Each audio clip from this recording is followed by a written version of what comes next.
I wanted to talk today about a few of the common problems that you can diagnose and fix if you know what to listen for on the clarinet. So the first one would be low tongue position. This is a very common one we see in young players, and this is where the tongue is sitting too low in the mouth, right? And you might hear something like this with low tongue position.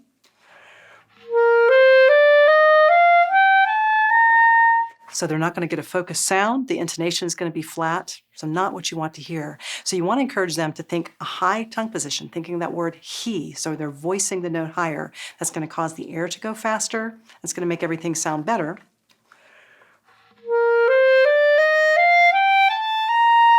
So the tongue makes a big difference as we go up, especially up to the upper part of the clarinet. Next issue, bottom lip being too loose, and I find this is very common with many beginners.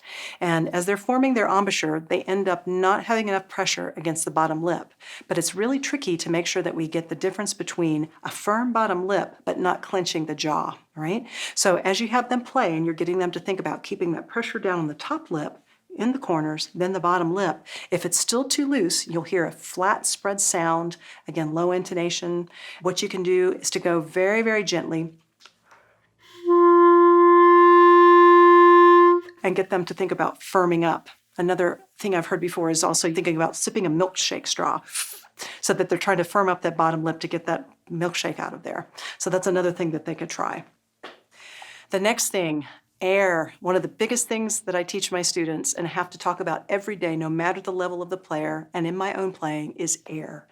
I tell my students to engage the cage.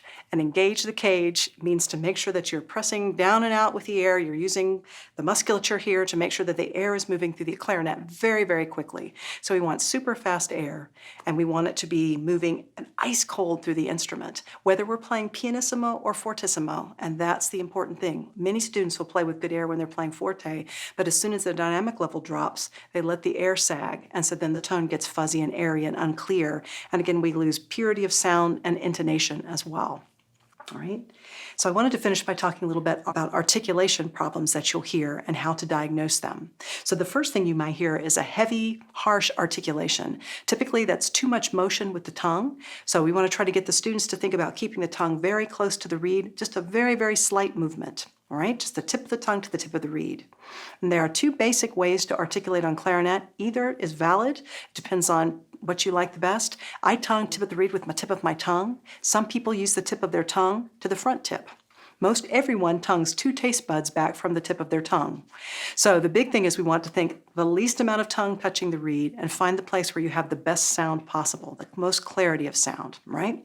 Muddy articulation, the same thing's happening where we're getting too much tongue surface touching the reed. So go for that clarity, and here's a good way to work on that. And if you have a student who is anchor tonguing back in the middle of their tongue, if they take the barrel and mouthpiece, put it to the tip of their tongue, I tell them to leave it glued there until I tell them to separate it. And very importantly, don't hold it like a kazoo, but to hold it down as you're playing it.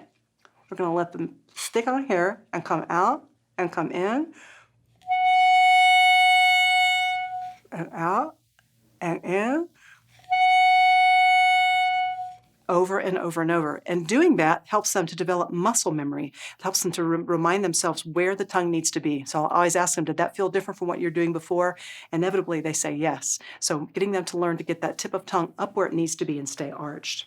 Next, scoop or spread sounds when they're articulating. And this is again from the tongue being low. So while I'm having them think that he and they're voicing to keep the tongue high, I'm going to have them think D or T to articulate. And this way they're keeping the tongue arched in the mouth, they're keeping the voicing the same, and they're not going to get that scoop sound as they go to articulate, especially as they go to the upper clarion and into the altissimo, the upper register of the clarinet.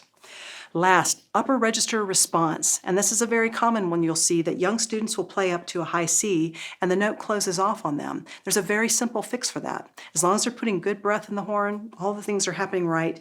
If you will tell them to push up and out with their thumbs, we call it the magic thumb trick. If they will do that, all of a sudden the clarinet will free up and the reed will free up and the sound will be there. Because what happens is gravity pulls the clarinet out as we're not putting as many fingers down. It's a heavy instrument, especially for young players. So if they can remember to do that push up and out, that will help to free up the sound and their upper register will begin to open up and be much more successful. So those are some hints about how to help some common problems on the clarinet.